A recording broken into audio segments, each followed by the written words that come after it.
आधे घंटे में दो दो सब्जी।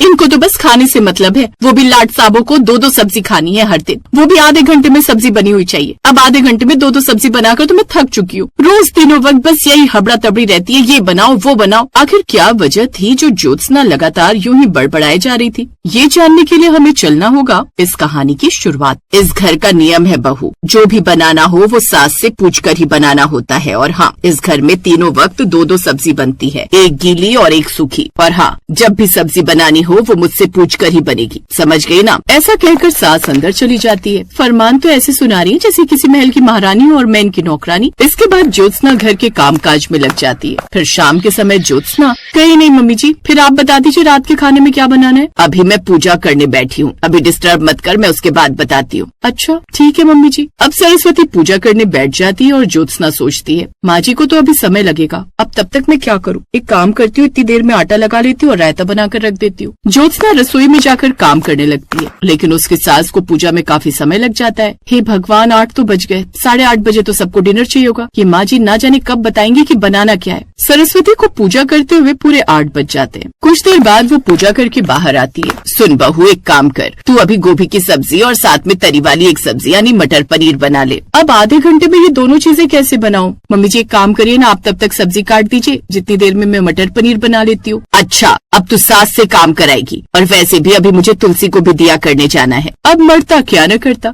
ज्योत्सना जल्दी से रसोई की ओर जाती है और एक तरफ आलू गोभी बनाने के लिए कढ़ाई चढ़ाती है और दूसरी तरफ मटर पनीर बनाने लगती है। साथ ही उसकी नजर घड़ी पर भी थी, क्योंकि ठीक 8:30 बजे सभी लोग खाने के लिए बैठ जाया करते। इसके बाद ज्योत्सना आधे घंटे में दोनों सब्जियां बनाकर सबको परोसती है। सबके खाना खाने के बाद वो रसोई का काम निपटाकर थकी हारी अपने कमरे में चली जाती है और सुबह 5 बजे जाग जाती है। फिर नहाने के बाद अपनी सास के कमरे में जाती है। मम्मी जी दरवाजा खोलिए। अरे क्या हुआ, दरवाजा तोड़ेगी क्या? माँ जी सब्जी बता देते कि क्या बनानी है। अरे अभी 5 बजे, सोने भी नहीं देगी क्या? चल अब जा सोने दे, बाद में आना। मेरी नींद खराब करके खुद इनको आराम से सोना है, अब क्या करूँ? एक काम करती हूँ, तब तक मैं बाकी के काम निपटा लेती हूँ। ज्योत्सना तब तक बाकी के काम निपटाने लगती है। ऐसे ही सुबह के 7 बज जाते हैं। अरे बाप रे, 7 बज गए। मम्मी जी को कमरे में चाय देकर आती हूँ, इसी बहाने पूछ भी लूंगी कि क्या बनाना है, नहीं तो 7:30 बज जाएंगे। ज्योत्सना चाय लेकर अपनी सास के कमरे में जाती है। मम्मी जी चाय पी लीजिए और अब तो बता दीजिए क्या सब्जी बनानी है। अरे रुक जा, जरा सुस्ताने तो दिया कर। एक काम कर, दाल चावल और सूखी भिंडी की सब्जी और रोटी बना ले। दाल चावल ये लोग खा लेंगे और भिंडी की सब्जी और रोटी ये लोग लेकर चले जाएंगे। लेकिन हाँ, 7:30 बजे तक दोनों चीजें बना ले। प्रीति भी उठ गई होगी, उसको भी कॉलेज जाना होगा, और राघव को ऑफिस। अब जल्दी से खाना बनाकर तैयार कर ले। जानती हो ना इनका कॉलेज और ऑफिस कितनी दूर है। टाइम से निकलेंगे तो ही 9 बजे तक पहुँच पाएंगे। हे भगवान, आधे घंटे में कैसे होगा सब? अब वो रसोई में जाकर खाना बनाने लगती है और फिर जल्दी जल्दी में सबके लिए जैसे तैसे खाना बनाकर तैयार कर लेती है। ऐसे ही समय बीतता है। सरस्वती के घर का यही रिवाज था कि जो भी सब्जी बनेगी वो सास से पूछ कर ही बनेगी, और सरस्वती ज्योत्सना को हमेशा एंड टाइम पर ही बताती, जिस कारण उसको आधे घंटे में 2 सब्जी बनानी पड़ती है। एक रोज सरस्वती फोन पर, क्या तू सच कह रही है उर्मिला, तू मेरे शहर आई हुई है और आधे घंटे में यहाँ आ रही है? अरे वाह वाह वाह, मजा आ गया, आजा आजा। वैसे भी बड़े दिन हो गए तुझसे मिले हुए, इसी बहाने तुझसे और तेरे बच्चों से मिलना भी हो जाएगा। अच्छा चल आजा, मैं तेरा इंतजार कर रही हूँ। अपनी चचेरी बहन के आने से सरस्वती खुश हो जाती है और वो फोन काटते ही ज्योत्सना को आवाज देती है, बहू ओ बहू। हाँ मम्मी जी, बुलाया आपने, कुछ काम था? नहीं, तेरी आरती उतारनी है। क्या? मैं साड़ी में इतनी सुंदर लग रही हूँ? चुप कर, घर में कुछ मेहमान आ रहे हैं। मेरी चचेरी बहन अपने बेटा बेटी के साथ, उनकी ट्रेन है, वो थोड़ी देर में चले जाएंगे, लेकिन जाने से पहले खाना खाएंगे और आधे घंटे में वो यहाँ पहुँचने वाले हैं। तू जाकर उनके लिए सब्जियाँ तैयार कर दे। हे राम, ये मेरी शामत क्यों आती है हर बार? बहू देख रही हो ना घड़ी, सिर्फ आधा घंटा है। रोज की तरह आज भी 2 सब्जी तैयार करनी होगी, एक सूखी और एक रसदार। अब जल्दी जा, मेरी शक्ल क्या देख रही है खड़ी होकर?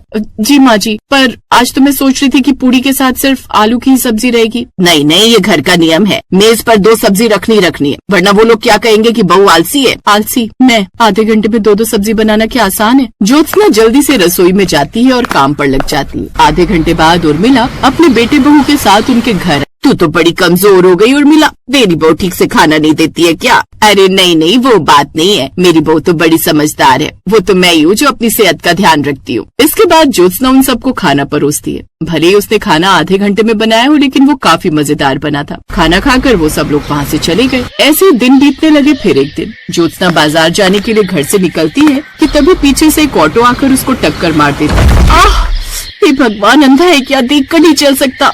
माफ करना मैडम जी, देखा नहीं, लेकिन गलती आपकी भी है, आप ही रॉन्ग साइड से आ रही थी।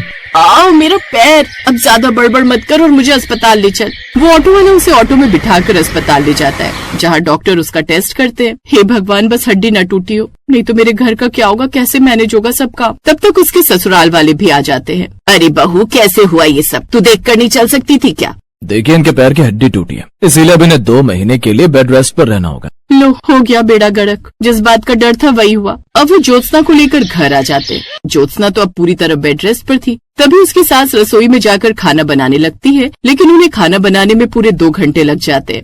अरे माँ, खाना ले भी आओ, ऐसे कौन से पकवान बना रही हो जो इतना वक्त लग रहा है? चुप कर, इतने वक्त बाद बना रही हूँ तो वक्त तो लगेगा ही ना। सास करेले की सब्जी खाने को देती है। ये क्या है माँ? जो है चुपचाप खा ले। एक तो जानबूझकर कॉलेज से लेट आई ताकि माँ के साथ रसोई में हाथ ना बटाना पड़े। ऐसा कुछ नहीं है माँ, वो तो मेरे कॉलेज में लेक्चर देर तक चला इसलिए। फिर सास बहू को खाना देने उसके कमरे में गई। अरे वाह ज्योत्सना, तेरे तो भाग खुल गए। आज तेरी सास के हाथों का खाना भी खाने को मिल जाएगा तुझे। लेकिन इतनी आसानी से इन्हें मैं कैसे छोड़ दूँ? मुझे इतना परेशान किया है, अब मेरी बारी है। अरे ये क्या माँ जी, आप अब खाना लाई है? आप जानती है ना ये मेरा दवाई का वक्त है, 9 बजे मुझे दवाई खानी होती है, तो आप खाना ना जल्दी बना लिया कीजिए। अब आज तो मैं देर से खा लेती हूँ, लेकिन कल से कोशिश कीजिएगा कि समय पर दवाई मिल जाए। हाँ हाँ, ध्यान रखूंगी। और ये एक अकेली सूखी सब्जी, तरी वाली सब्जी कहाँ है? अब आपने हमें 2-2 सब्जी खाने की आदत डाल दी है, तो सूखी सब्जी के साथ तरीदार सब्जी की भी आदत हो गई है ना। हाँ हाँ, कल से बना दूंगी। अब ज्योत्सना को मौका मिल गया था अपनी चाल चलने का। उसकी सास और ननद अब दोनों मिलकर रसोई में काम करती। माँ जी देखिए, घड़ी में 8:30 बज गए, फिर मुझे 9 बजे दवाई खानी है। हे भगवान, सब्जी लाने में देर हो गई और समय का पता ही नहीं चला। अब आधे घंटे में खाना कैसे बनाऊं? माँ जी,